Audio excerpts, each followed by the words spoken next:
julio de 1957, Santiago de Cuba. Un maestro de 22 años caminaba por las calles del barrio Vista Alegre, ajeno a que su vida terminaría en menos de 5 minutos. Frank País García, el organizador más brillante de la Revolución cubana, había logrado eludir a la policía de Batista durante 2 años completos. Pero ese día, 40 policías rodearon la casa donde se escondía con una precisión que solo podía significar una cosa. Alguien había revelado su ubicación exacta. Nadie sabía que el responsable de esa traición estaba a 300 kilómetros de distancia, escondido en las montañas de la Sierra Maestra. Fidel Castro había tomado la decisión más calculada y brutal de su carrera: eliminar al único hombre que amenazaba su liderazgo absoluto sobre la revolución. Lo que reveló esta historia cambiaría para siempre la forma en que entendemos la construcción del poder de Fidel Castro y el precio que pagaron aquellos que fueron demasiado brillantes, demasiado populares, demasiado honestos. Frank País García nació el 7 de diciembre de 1934 en Santiago de Cuba. Su padre era un pastor bautista respetado en la comunidad. Su madre, una mujer educada que insistía en que sus hijos estudiaran y sirvieran a los demás. Desde niño, Frank mostró una inteligencia excepcional y una capacidad de organización que sorprendía a todos. A los 17 primaria, era el maestro más joven de Santiago, pero también el más querido. Sus alumnos lo adoraban porque explicaba las lecciones con paciencia infinita. Sus colegas lo respetaban porque trabajaba más duro que cualquiera. Frank tenía un principio simple que guiaba su vida: el conocimiento es la única arma real contra la tiranía. Pero lo que nadie entendía era que detrás de ese joven maestro tranquilo y educado había un organizador político excepcional. Mientras enseñaba matemáticas y gramática durante el día, por las noches construía la red clandestina más efectiva que Cuba había visto jamás. A los 20 años, Frank fundó el Movimiento de Acción Nacional. Era una organización estudiantil que oficialmente promovía actividades culturales y deportivas. En realidad, era una red de resistencia contra la dictadura de Batista que se expandía como fuego por toda la provincia de Oriente. Frank reclutaba con inteligencia estratégica.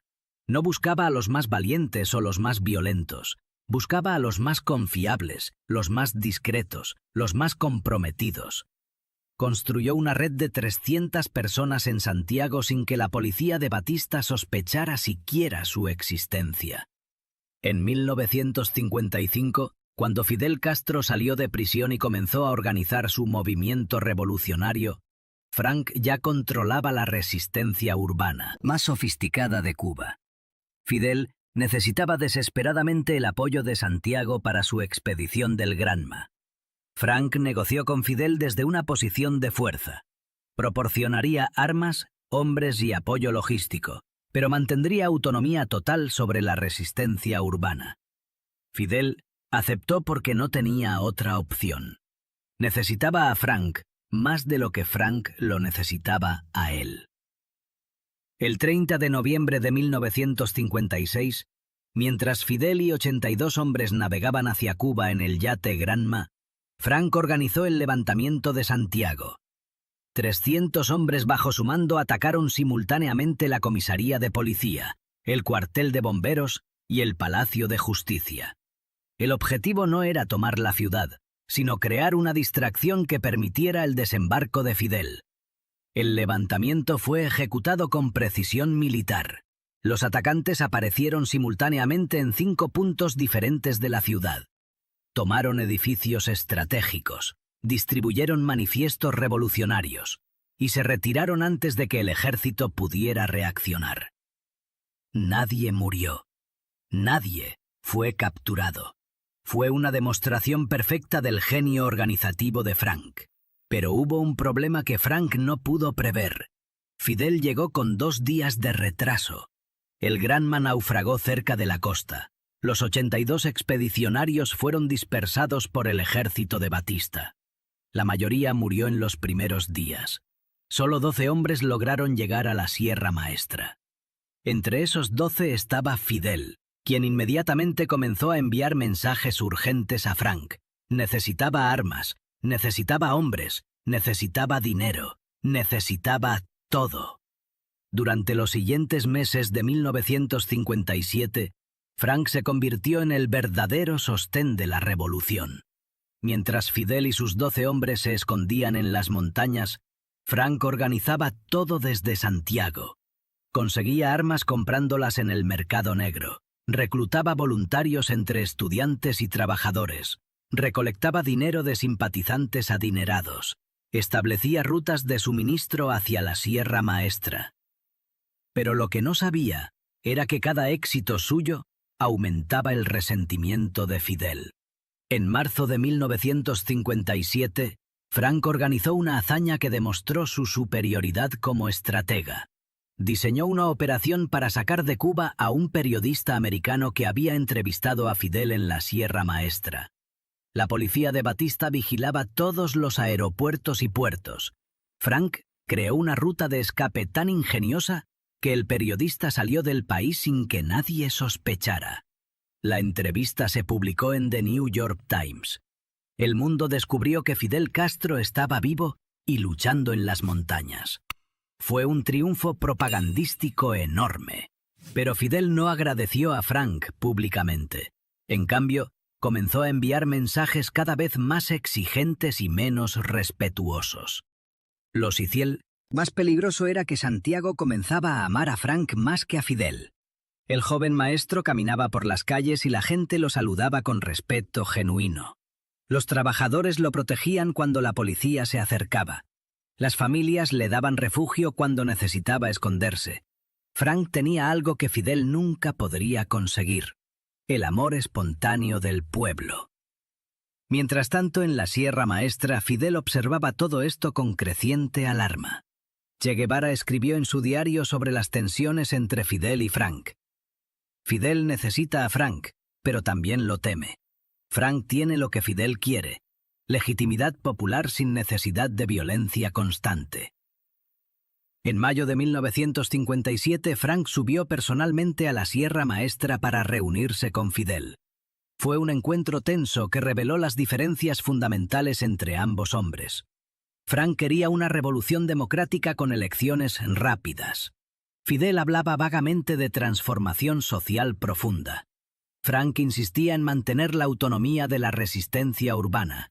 Fidel quería control centralizado de todo el movimiento. La reunión terminó con un acuerdo superficial, pero ambos hombres entendieron la verdad. Solo uno podría liderar la revolución cuando terminara. Ese mismo mes ocurrió algo que selló el destino de Frank. El hermano menor de Frank, Josué País, fue capturado y asesinado por la policía de Batista. Frank quedó devastado. Escribió en una carta a un amigo: «Han matado a Josué. Ahora solo queda terminar esta guerra o morir intentándolo». El funeral de Josué en Santiago fue masivo. Más de 80.000 personas salieron a las calles. Fue la manifestación más grande en la historia de Santiago. Las mujeres vestidas de negro marcharon en silencio. Los hombres cerraron sus negocios en señal de duelo. La ciudad entera demostró que amaba a la familia País más que a cualquier otra. Fidel envió un mensaje de condolencias, pero no bajó de la Sierra Maestra para asistir al funeral. Y después de la muerte de Josué, Frank se volvió más audaz y menos cauteloso. Comenzó a moverse por Santiago con menos precaución. Sus amigos le suplicaban que se escondiera mejor, que saliera de la ciudad, que se protegiera más. Frank respondía siempre lo mismo: «Si me escondo, la gente pensará que tengo miedo. No puedo liderar desde las sombras». Lo que descubrió años después cambiaría todo. Fidel había comenzado a filtrar información sobre los movimientos de Frank a través de una red de intermediarios. No directamente a Batista, sino a través de contactos que sabía terminarían en manos de la policía. El 30 de julio de 1957, Frank se escondía en una casa del barrio Vista Alegre en Santiago. Solo 5 personas conocían su ubicación exacta, su contacto en la casa segura, 2 guardaespaldas de confianza absoluta, su coordinador en Santiago y un mensajero que había llevado un comunicado desde la Sierra Maestra 2 días antes. Ese mensajero había sido enviado personalmente por Fidel. A las 3 de la tarde, 40 policías bajo el mando del coronel José Salas Cañizares rodearon la casa. No buscaron, no preguntaron, fueron directamente a la dirección exacta. Rodearon el edificio con precisión militar. Bloquearon todas las salidas. En 5 minutos tenían la casa completamente cercada. Frank intentó escapar por el tejado. Los policías ya estaban esperándolo allí. Le dispararon 16 veces. Su cuerpo cayó a la calle. La gente que presenció la escena describió algo que nunca olvidarían. El coronel Salas Cañizares se acercó al cuerpo de Frank y le disparó 2 veces más en la cabeza. La noticia de la muerte de Frank llegó a la Sierra Maestra esa misma noche. Los hombres que estaban con Fidel esperaban que el comandante mostrara dolor, rabia o al menos sorpresa. En cambio, Fidel escuchó la noticia en silencio. Luego dijo simplemente: «Frank era valiente pero imprudente».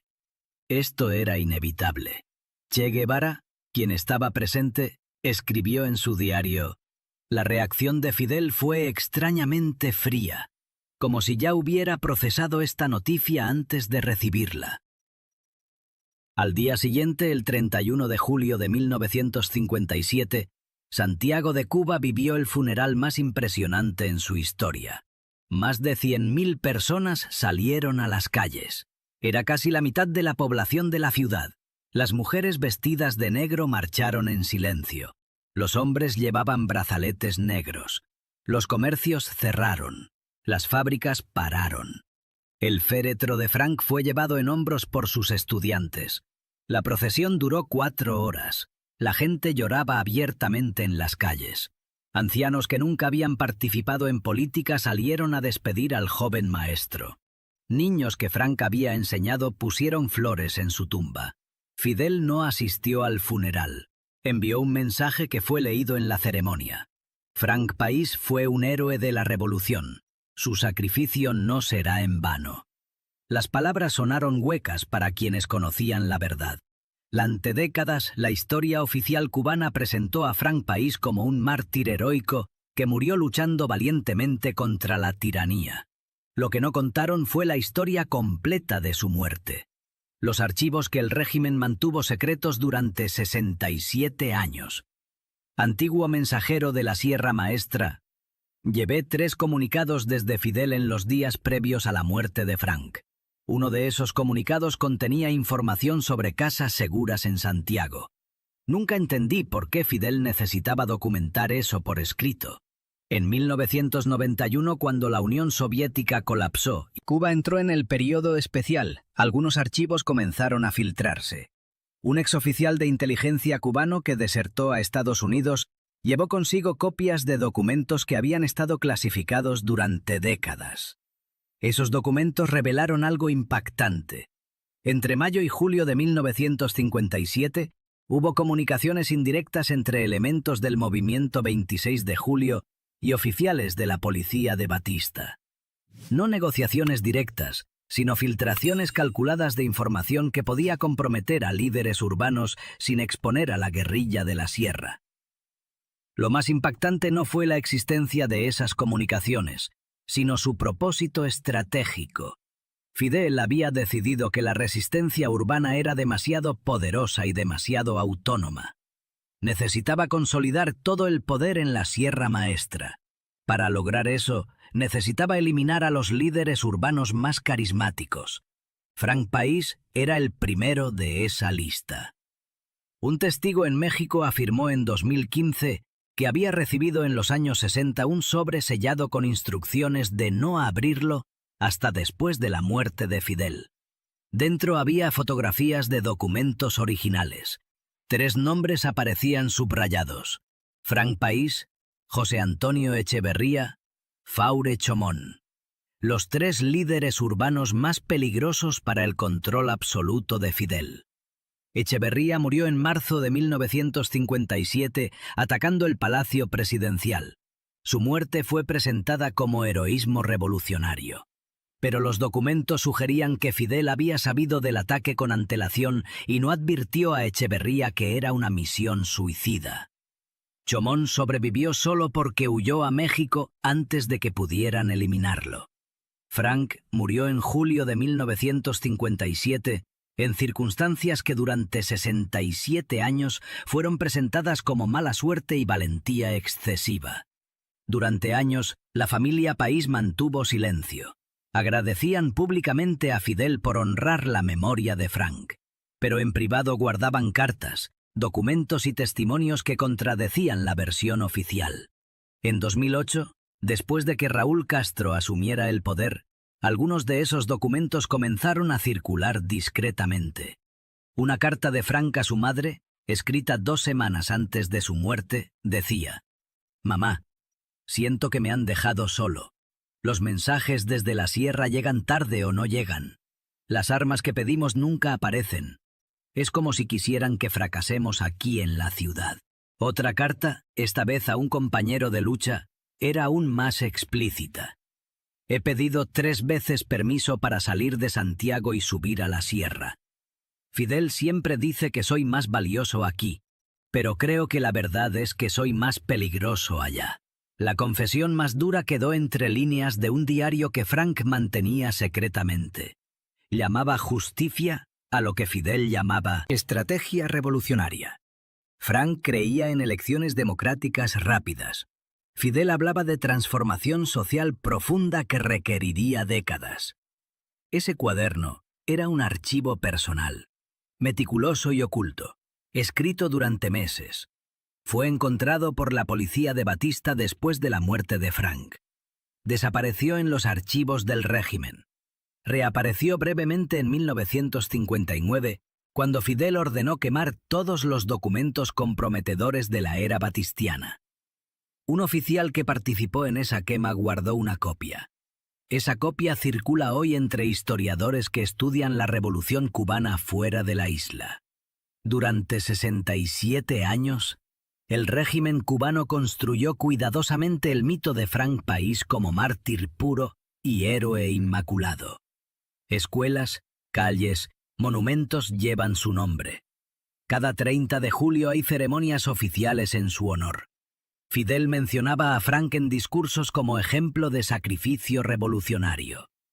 Lo que nunca mencionaron fue que Frank representaba una alternativa democrática a la dictadura de Fidel, que Santiago lo amaba más que a Castro, que su red urbana era más efectiva que la guerrilla rugal, que su visión de Cuba era incompatible con el totalitarismo que Fidel construiría. Eliminar a Frank no fue solo eliminar a un rival, fue eliminar la posibilidad misma de una revolución democrática en Cuba. Hoy sabemos que entre 1957 y 1961, Fidel eliminó sistemáticamente a todos los líderes revolucionarios que podrían haber representado una alternativa democrática. Huber Matos fue encarcelado durante 20 años. Pedro Luis Díaz Lanz tuvo que huir a Estados Unidos. Manuel Ray fue marginado y eventualmente exiliado. José Miró Cardona renunció al gobierno y se fue del país. Frank País fue el primero de esa lista, pero su eliminación fue la más calculada porque tenía que parecer martirio heroico en lugar de purga política. La pregunta anilla que persigue esta historia es simple pero terrible. ¿Cuánto sabía Fidel exactamente sobre la ubicación de Frank el 30 de julio de 1957? ¿Fue negligencia conveniente o traición deliberada?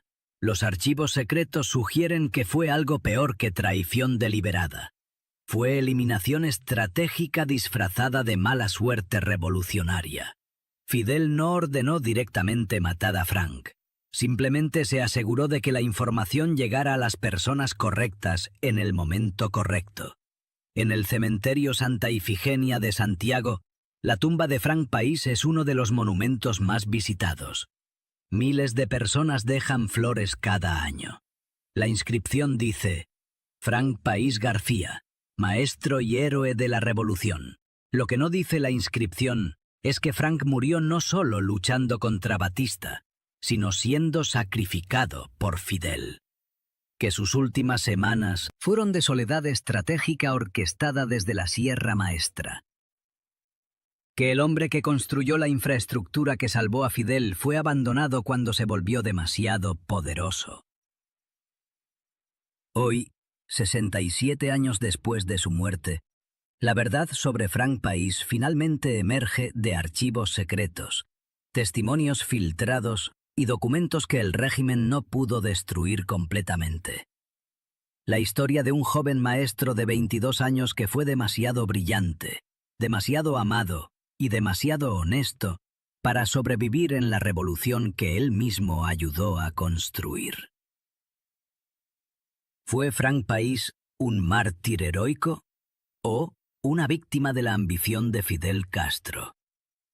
¿Era inevitable su muerte o fue el resultado de un cálculo político frío?